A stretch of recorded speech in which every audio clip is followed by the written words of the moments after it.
What's up, guys? This is Thomas, and welcome back to my channel. And today, as you can see, I'm going to be reading Fantasy Apocalypse. This is chapter 207, titled The Homecoming. And here on the cover right here, we got each version of Lancelot.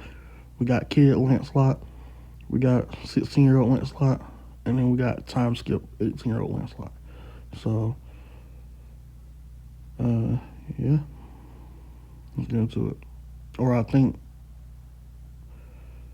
yeah, that was 16-year-old Lancelot, I think. Right?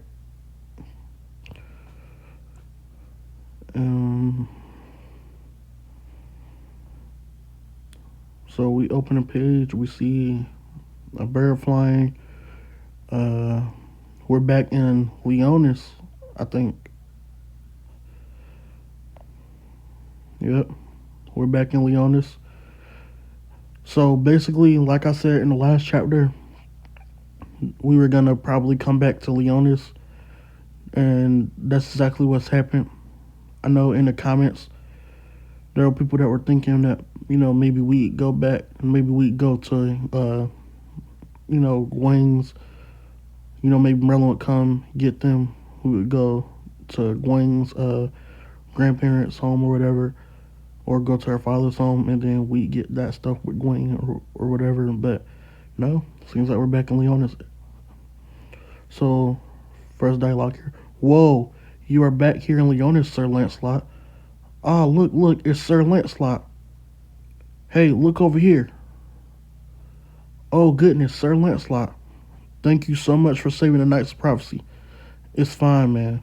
So Lancelot dripped out. Sword still broken, but he got it put together. He's just like, it's fine, man. Nonchalantly. Oh, you're a more splendid man than ever. Come in. He's waiting inside. I'm sorry, though. He's awake, but he can't speak too well now. So, this guy's still slowly dying.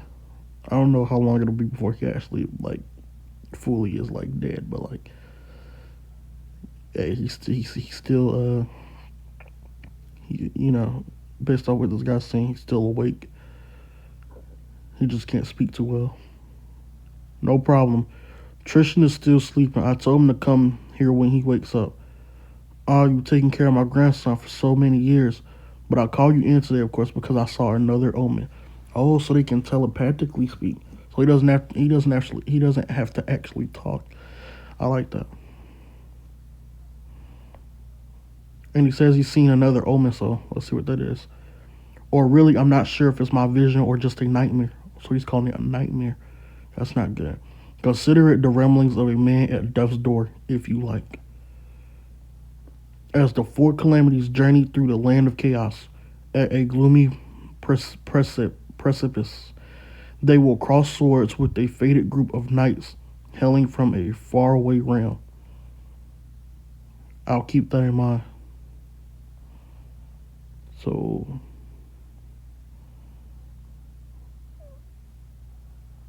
okay, let's read that again. As the four calamities journey through the land of chaos, at a gloomy precipice, they will cross swords with a fated group of knights hailing from a faraway realm. A group of knights. It can't be the Four Perils, can it? I mean, they just got defeated, but I'm not sure they down for good. But at this point, those four characters should probably I don't know if they're gonna still be serving Arthur, or if some of them are still gonna try to serve him, or I don't know what's gonna happen. But he pretty much didn't care if they died. So I don't know. There's got to be a whole different group of knights. But Lancelot says he'll keep that in mind. So I see people chattering. So you're really going home to Benwick? Tell Percy I'll be coming right back here. Why don't you tell him yourself? You saw how tired out he was. We can talk in depth when I return. So he wants the girls to tell Percy that he'll be coming right back. They question why doesn't he do it himself, And he obviously says because how tired out Percival was, but not just Percy, the rest of the knights. But do you have to? But do you have to during this whole thing? The four evils shouldn't attack anytime soon. I made sure to damage them that much. Let me guess, you got some business back home. You smooth talker, you. No, man. Whoa, if you answer Anglat's question with a lie. Oh, did he feel did he feel her power a little bit? Or did it stop right in time?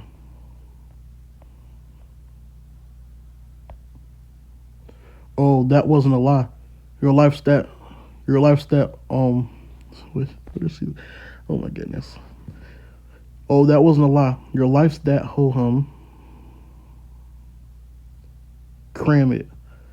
See you for now. Haven't seen that in a while. But what's up with him anyway? Percival and his pals grew a lot in 2 years, and here he comes whipping four guys they were helpless against. I'm not sure anyone can beat him in this world. So it is nice to see Lancelot turn into his fox form.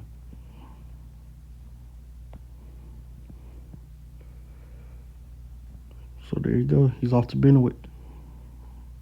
So I guess that means he's finally going to his to see his father and his mother. But based off when we got the time when we first came to the time skip, it did seem like he had went back there anyway, and he was like locked in his room or whatever.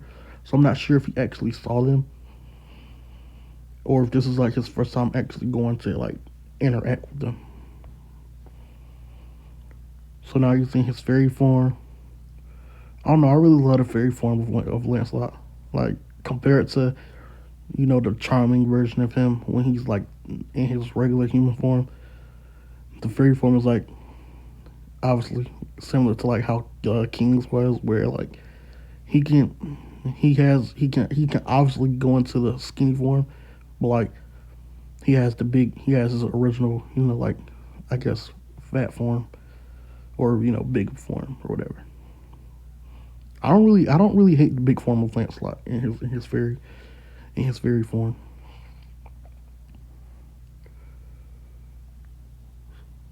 So we get a panel of him flying extremely fast. It seems maybe he sliced at the sea. We see fish. He stops. He eats. Obviously, cooks the fish, eats it. We see him in his fox form again. Okay, he's home. Walking through. Weird. It's too quiet. None of those endlessly chattering fairies around. In fact, not a single bird or animal cry either. Camelot's means at work. If so, what happened to Dad and everyone? So you see him. You see a big person behind Lancelot. Turns around, misses him. Seems like he's about to attack, and he grabs him. Or I think I didn't catch sight of him at all. Okay, so no, he didn't. He didn't catch him here. Lancelot managed to flip around him. Who is this guy? Now you grabbed him. So Lancelot can't even catch this dude. Like he can't even react fast enough. Can we come out yet, Queen? Welcome home, Lancelot. Mom, honestly, can't you ever warn us before coming back here? And also, we were all talking about tricking you for a change. Well, did we surprise you? But enough about me. You have someone else to say hello to. Welcome back, son. So it turns out it was Bond. So this makes me wonder if Bond playing around with him like that, if Lancelot couldn't even react fast enough to Bond, just like playing around like that, just like doing what he was doing there, Imagine a series Bond versus Lancelot right now. So I wonder, like, is all these Lancelot is like greater than the seven, like greater than the seven that says? I wonder how true that is. Like, is that just maybe? See, it could be that because Arthur himself hasn't really fought the seven deadly sins in a long time, he may think that Lancelot is greater than them, or maybe his version of the sins that he's used to.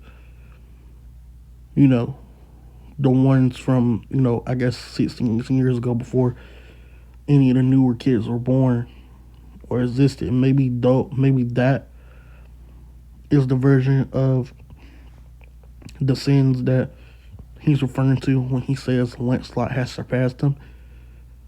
Because I mean, he could barely react to Bond. Bond actually managed to grab him. So, hey man, either that means Bond still trains and is still getting stronger even now as an older guy, or so could Bond possibly be the strongest Sand now? But I mean, because when Arthur first came, he did the whole walk down the joint, and he came and we first saw Lancelot beat him up.